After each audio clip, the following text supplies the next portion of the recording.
Gorge! Welcome to another vlog. Today is Memorial Day. It's a Monday and hubby's here. Twinning kami, twinning. I mean, couple shirt pala. So I'm driving. We don't have any plans where we're going, but I think we're going to Lowe's. And, I don't know. We'll see. Pero pupunta kami kay mama mamayang hapon. So, let's go! Hi! We're here at the Diamond area. Hello, hubby! Ako nag-drive. Medyo malamig. Kanina maaraw eh. Ngayon malamig na.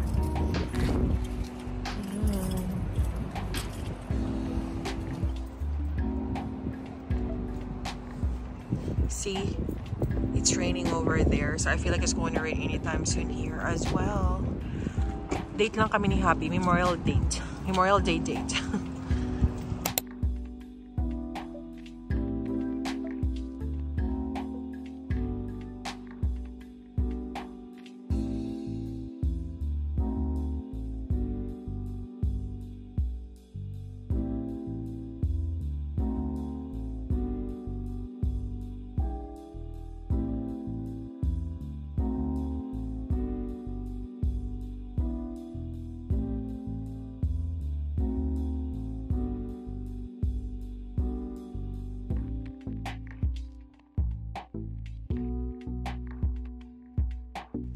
Hey Gorge! So tayo ay nakauwi na.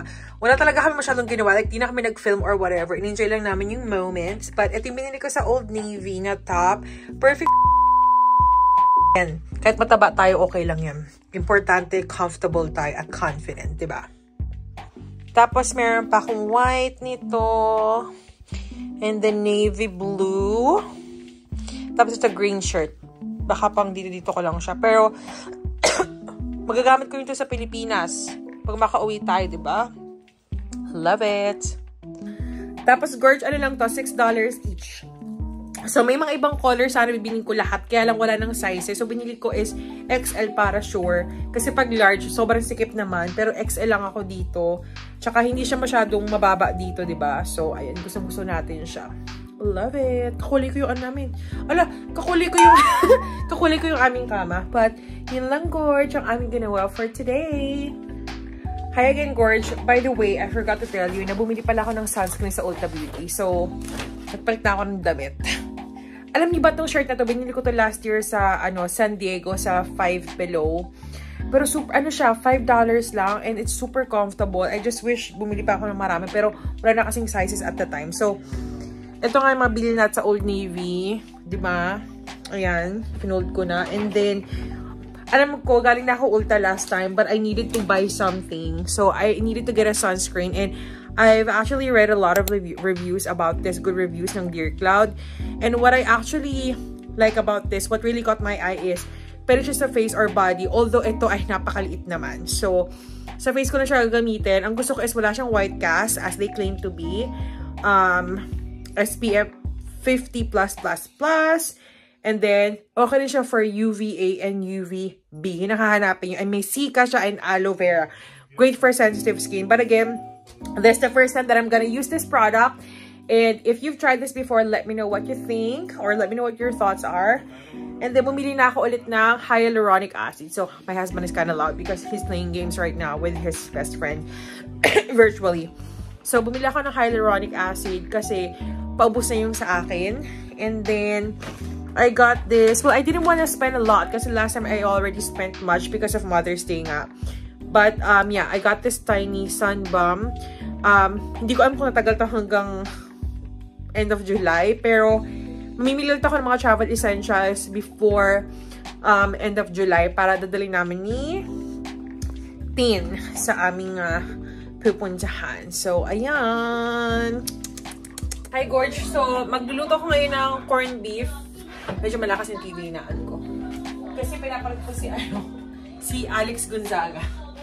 Katawaan lang. Anyway, magluto ko ng corned beef dito sa aking pinaglutuan ko kanina ng eggs for breakfast. So, ganyan kami. Siyempre, hindi naman perfect yung itsura ng aming kusina. Kasi mamaya, bago matulog, lilinisin naman namin yan.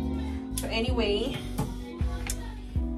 nabanggit ko na ba na nabili ko to sa sa Burlington. Meron kami dalawang ganito, pero siya pang drain o pang strain ba yun ng fruits.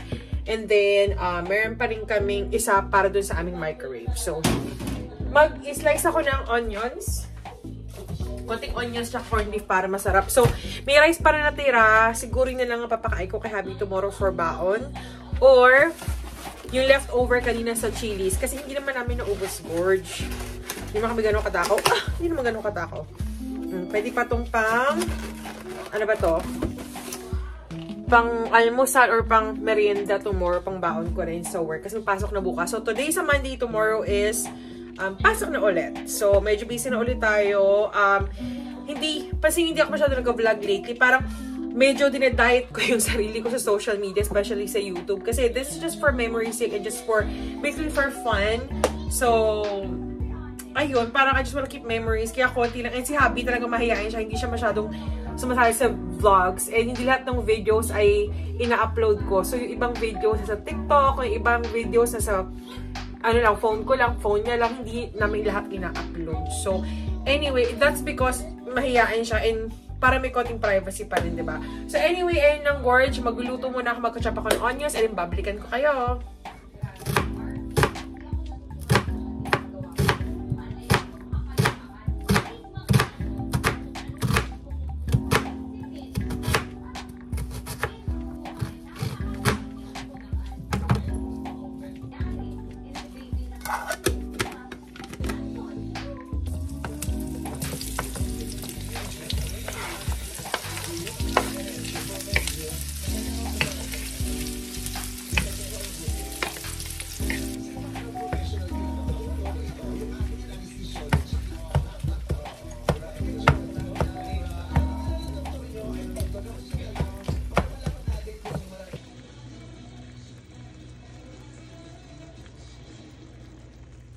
So, gorge, kami ay kakain na mag-asawa.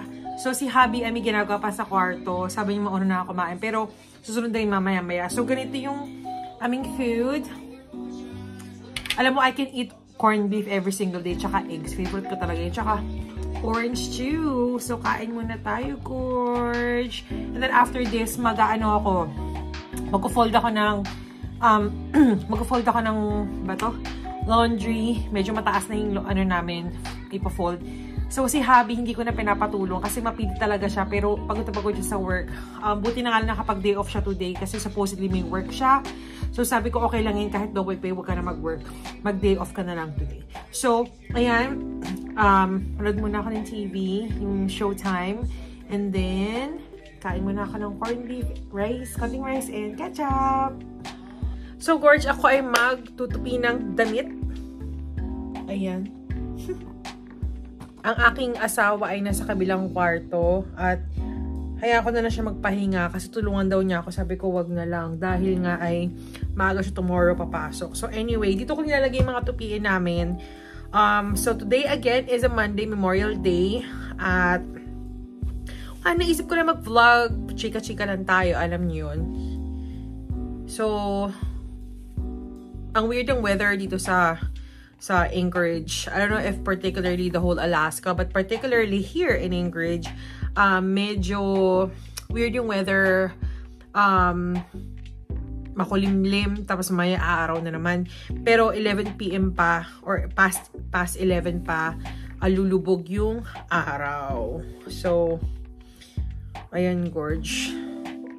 Tapos ang gagawin ko, hinahanger ko na yung mga damit namin. Actually, mag-declutter ako ng damit. Di ko sure kung vlog ko pa yun. Kasi, mamimigay kami ng, well, di ko naman ipapamigay, pero hindi ko na kasi siya malalagay sa balikbayan box dahil nasara natin yung ating balikbayan box na ipapadala sa ating family sa Philippines. Pero, gusto ko sana pag uuwi ako dun sa, if ever makauwi man ako for just a week, 2 weeks siguro, makapamilya ako sa Old Navy man lang. Tapos pag namilya ako, sasama ko kayo, syempre. Pero today talaga, inuno namin ng asawa ko na, you know, just enjoy. Kumain kami sa Chili's. Tapos, actually kumain kami, ginamit namin yung gift card na niregalo sa amin ni Mark Gust. Shout out kay Mark Gust. Siya yung aming mortgage originator, parang ganun ata. So, binigay niya sa amin yun, gift card, 2 years ago. Nung lumipat kami sa condo namin dito. So, as a gift. So, hindi pa namin nagagamit at akala ko nga ay nawala na. So, we like actually the food sa Chili, especially yung kanilang customer service. Super ganda ng customer service nila dito sa may Anchorage Diamond. I don't know if there's another Chili's dito sa Anchorage, but I think yun lang. I'm not sure, okay? Tapos ay nakaka-excite lang kasi kami nga ay nabanggit ko na ba?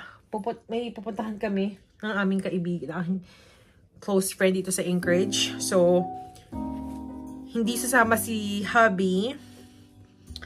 Gusto niya kasi mag-enjoy talaga ako. Like, magkaroon ako ng me time. Not because he wants me to be away from him, but he wants me to really enjoy and have fun. Kasi syempre, nakakamiss din yung lumalabas.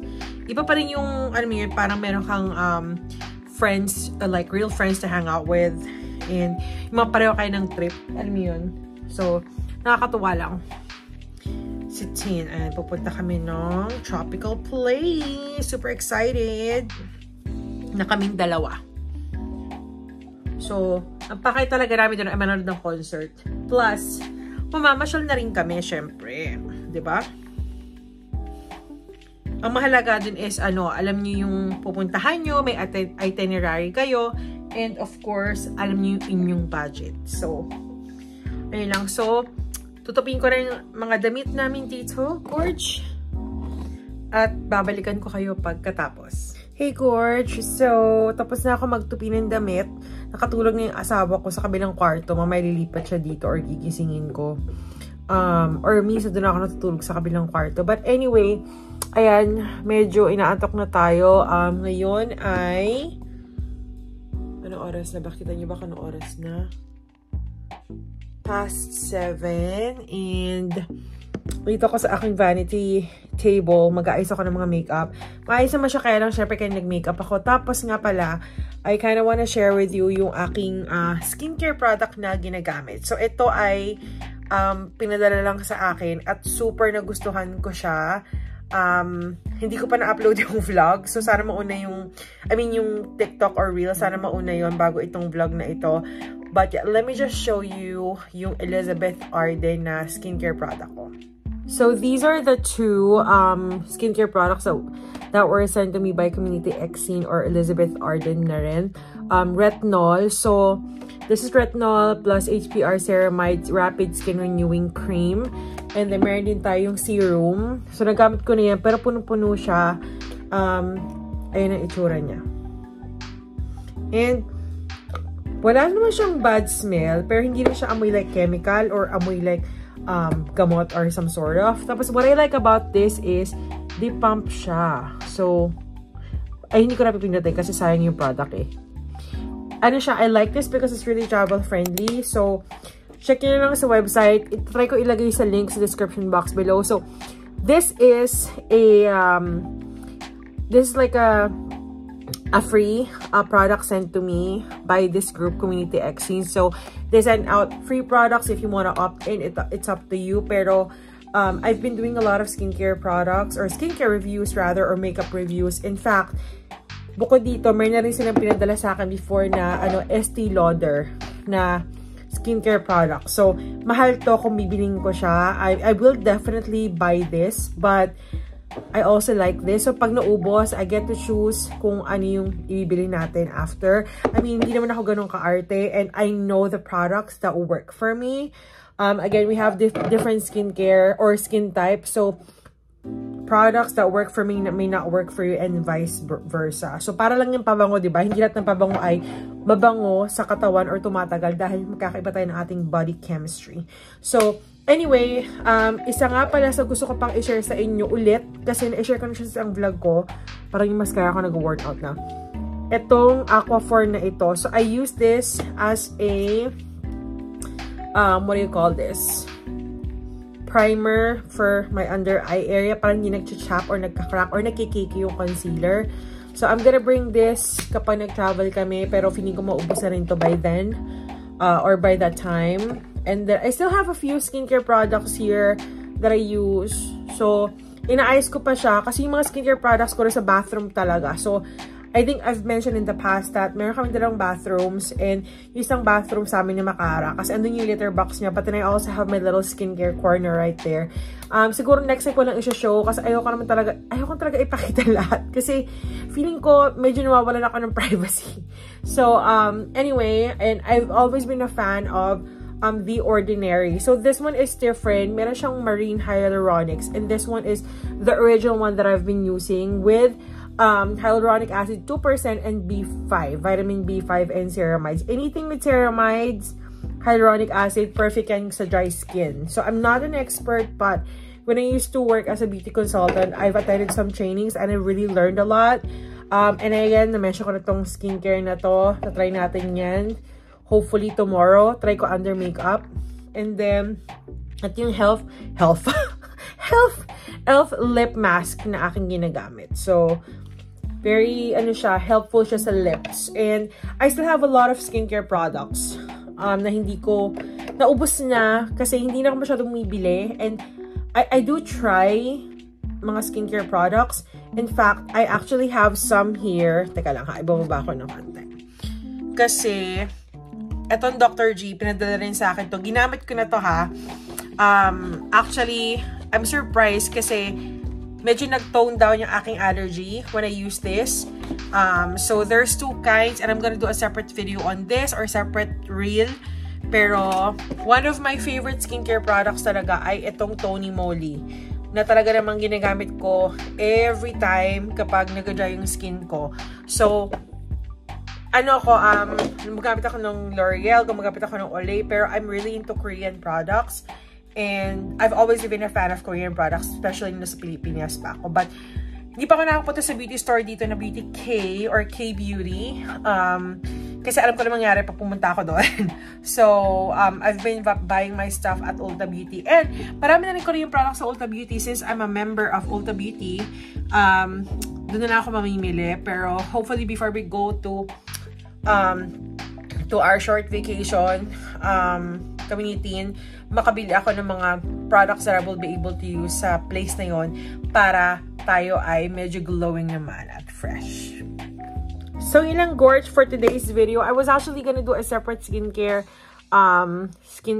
review, pero siguro tsaka na lang. Actually, na-share ko na naman sa inyo halos lahat ng ginagamit ko ngayon. I still have a little bit of skincare products dun sa aking skincare kit or skincare organizer sa aking bathroom. But yeah, that's it for today's video. Tomorrow, it's a new day. May pasok na naman. So today's Monday, tomorrow's Tuesday, and may pasok na naman tayo bukas. The only reason why we're off today is because it's Memorial Day. So thanks so much for watching, Gorge, and I'll see you on my next one. Bye!